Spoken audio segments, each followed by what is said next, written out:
ঝগড়া সৃষ্টি হয়েছে, একটা লফড়া সৃষ্টি হয়ে গেছে। বাবা বৌমায়ের কথাটা সহ্য না করতে পারা ওই শ্বশুর মাতা একটা তীরে বাবা একটা রশি লটকে দিলা, গলাতে বাবা ফাঁসি লটকে তার ইন্তিকাল হয়ে গেল। আমরা বলি আজকে যদি বৌমায়ের সঙ্গে যদি ঝগড়া না হতো তাহলে ওই শ্বশুর মাতা ওই যে তীরের উপরে রশ্মি খানা দড়ি খানা ফেলতো না, গলাতে ফাঁসিটা দিত না, তার মৃত্যুটা হতো না। এটা বাবা আমরা ভুল ধারণ ধরে থাকি। জোরে বলবেন সুবহানাল্লাহ।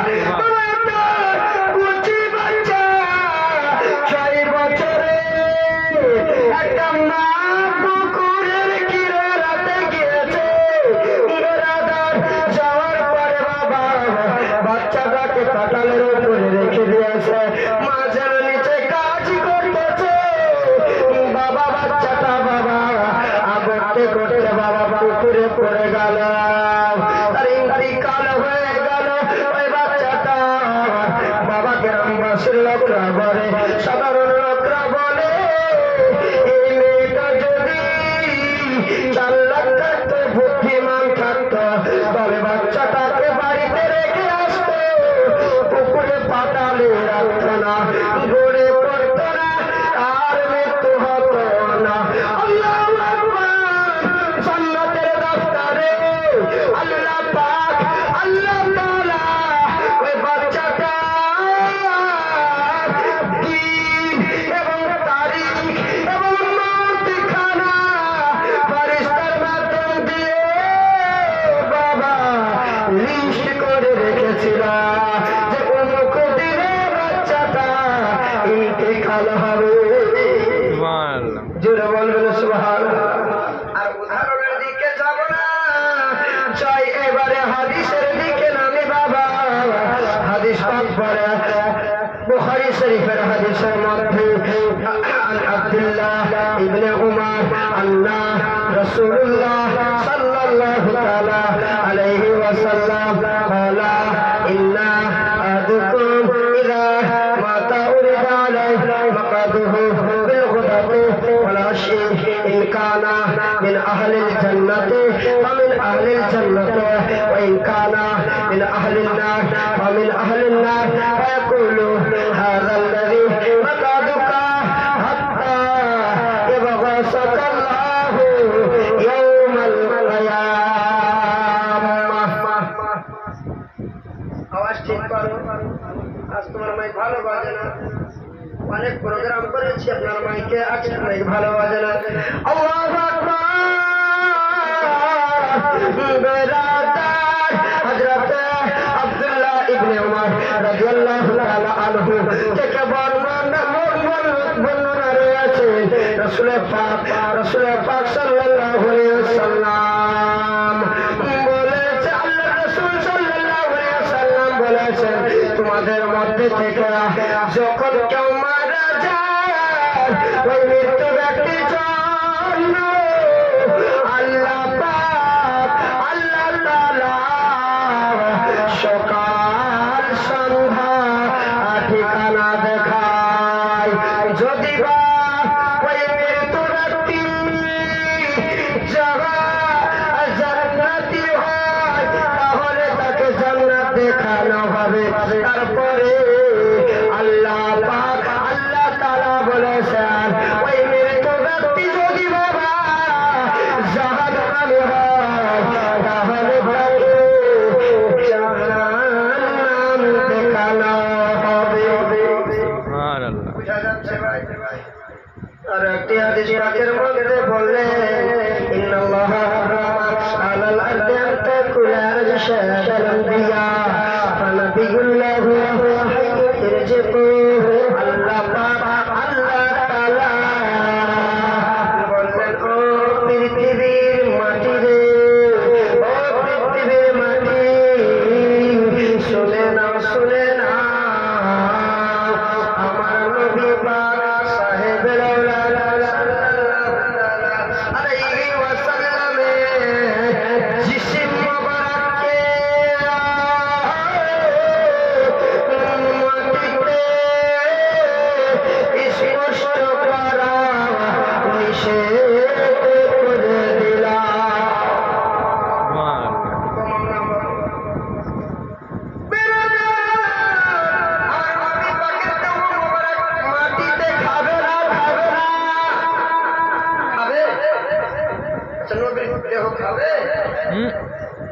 খাবে না। যারা তেলাওয়াত করবে, যারা নামাজি হবে, ইমানদার হবে, তাদের কবরের লাশ পর্যন্ত পৌঁছবে না। জোরে বলবেন।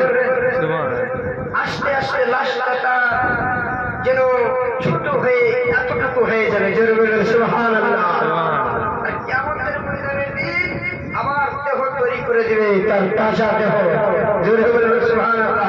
যারা ইমানদার থাকবে তাদের, বেঈমানদারের নয়, চুগলিখোরের নয়, ধোঁকাবাজীদের নয়, সুদখোরদের নয়, জেনাখোরদের নয়, যারা ইমানদার হবে। ইয়া আইয়ুহাল্লাযীনা আমানু, ইয়া আইয়ুহাল্লাযীনা আমানু, ইয়া আইয়ুহাল্লাযীনা আমানু দুখুলু ফিস-সিলমি কাফা, যারা ইসলামের ভিতরে পূর্ণভাবে দাখিল হয়ে থাকে। বেরাদার, হাদিস পাকের মধ্যে বলছে ইযা মাতাল ইনসানু ইনকাতা আনহু আমালুহু ইল্লা মিন সালাসাতিন, ইল্লা মিন সাদাকাতিন জারিয়াতিন আও ইলমিন ইনফাতাহু বিহি আও ওয়ালাদিন সালিহিন यदउ लहू। जब इंसान मर जाता है तो उसी का अमल कर जाता है, मगर 3 अमल सवाब बराबर जारी रहता है। सबका एक जारिया इस तरफ हासिल किया गया है। इन नेक औलादों को इस दुनिया में रखेंगे।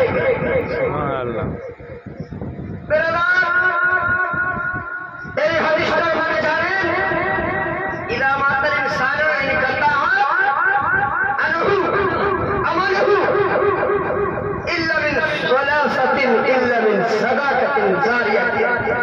আপনার মৃত্যু হওয়ার পরে,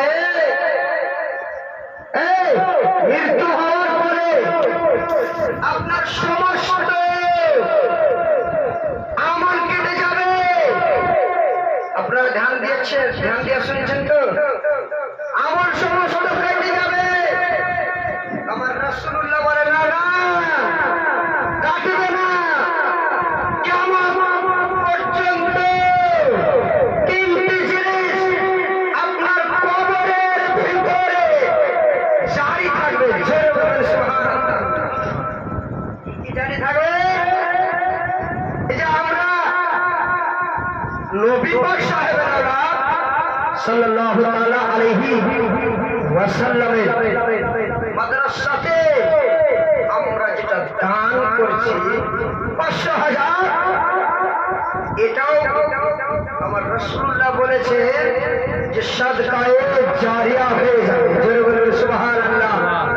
আচ্ছা বলেন, আপনি মাদ্রাসাতে দিতে পারলেন না? বলে আমি আল মসজিদু বাইতুল্লাহ, আমি আল্লাহর ঘরে দান করব। কোন বান্দা, কোন ইমানদার বান্দা अल्लाह के चाहने वाली बंदी, अल्लाह के जिक्र करने वाली बंदी मेरी मस्जिद अपनी 10,000 20,000 টাকা দিয়ে একটা বিরাট তৈরি করে দিতে পারেন, তাহলে এটা আমার রাসূলুল্লাহ বলেছে যে সাদকায়ে জারিয়া হয়ে যাবে। সুবহানাল্লাহ। আচ্ছা বলেন যে আমি দান করতে পারবো না, আমার কাছে টাকা নাই, পয়সা নাই, আমি কি করে দান করব? বেরাদার, আমার রাসূলুল্লাহ রাস্তা দেখিয়েছেন, আমার রাসূলুল্লাহ পথ দেখিয়ে দিয়েছেন, আমার রাসূলুল্লাহ নিয়ম কানুন বাতিয়ে দিয়েছেন। যদি সেটাও যদি না করতে পারে, তাহলে আপনাদের এলাকায় যদি পানি পান করতে অসুবিধা হয়, বাবা আগে পানি পান করতে খুবই কষ্ট হয়েছে, আগে পানি পান করতে খুবই কষ্ট হয়েছে। 10টা গ্রাম মিলে গ্রামের ভিতরে একটাই ইন্দারা ছিল, কুয়া ছিল। আমার আগের মা বোনেরা যারা আছে তারা কষ্ট করে জানে যে একটা কোমরের কলসি বহন করে নিয়ে পানি রাখতো, রান্না করতো, খেত। সুবহানাল্লাহ। এখন তো ঘরে ঘরে টিউল, ঘরে ঘরে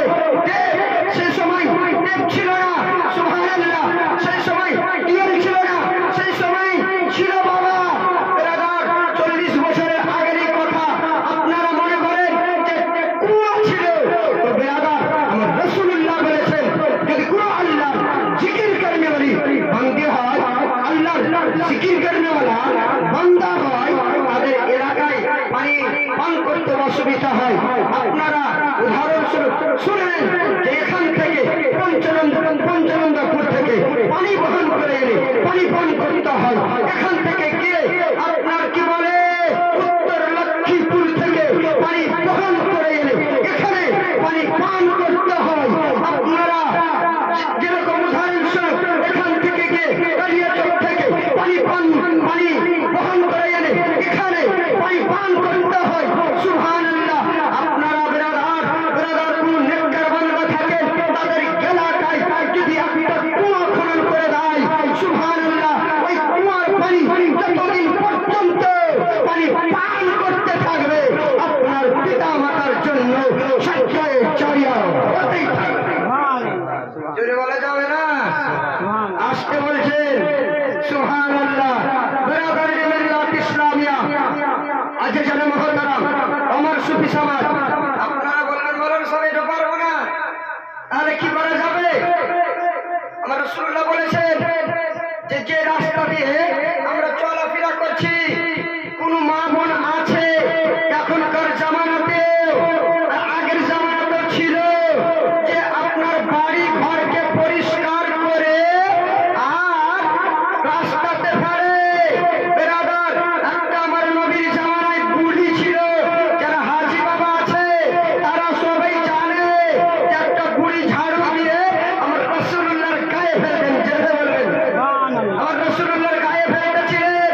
বেরাদার, একদিন বাবা আমার রাসূলুল্লাহ মনে মনে ভাবলো যে আজকে কেন বুড়ি এই রাস্তা দিয়ে তো আমি চলে যাচ্ছি, আমার গায়ের উপরে কেন জঙ্গল গুলো ফেলে না, কাঁচড়া গুলো কেন ফেলে না? আমার রাসূলের পাক সাহেবের আল্লাহ সাল্লাল্লাহু আলাইহি ওয়াসাল্লাম এক পা দু পা করতে করতে বাবা বেরাদার ওই বুড়ির সন্ধানে ওই বুড়ির বাড়ি থেকে হাজির হয়ে গেলেন। বলা যাবে না? বলে ও বুড়ি মা, আপনি আজকে কি হয়েছে? আপনাকে অসুস্থ কেন? সুবহানাল্লাহ। আজকে জঙ্গলগুলো ফেলতে যাওনি? বলে কে রে বেটা তুমি? বলে ওই যে আমি হইলাম ওই ব্যক্তি যে রাস্তা দিয়ে যেতেছিলাম, তুমি ঝাড়ু দিয়ে আমার গায়ে ফেলতে, ওই আমি আখেরি নবী। জোরে বলবেন সুবহানাল্লাহ। ওই সঙ্গে সঙ্গে বুড়ি মা নবী পাকের ব্যবহার দেখে, চরিত্র দেখে বেরাদার সঙ্গে সঙ্গে বুড়িটা কলমা শরীফ পড়লেন। বলে বেটারে, আমি যা ভুল করেছি আর ভুল করবো না, আমাকে কলমাখানা পড়িয়ে মুসলমান করে দাও। তো সুবহানাল্লাহ, আমার নবী পড়লেন যে আশহাদু আল্লা ইলাহা ইল্লাল্লাহু ওয়া আশহাদু আন্না মুহাম্মাদুর রাসূলুল্লাহ সাল্লাল্লাহু আলাইহি ওয়াসাল্লাম। বেরাদার, আমার রাসূলের পাক সাহেবের আল্লাহ সাল্লাল্লাহু আলাইহি ওয়াসাল্লাম বেরাদার নিজের ব্যবহার দেখিয়ে মুসলমানে ইহুদি নাসারাকে খ্রিস্টানদেরকে আপনার মুসলমান করে দিয়েছে। এইটা সুবহানাল্লাহ।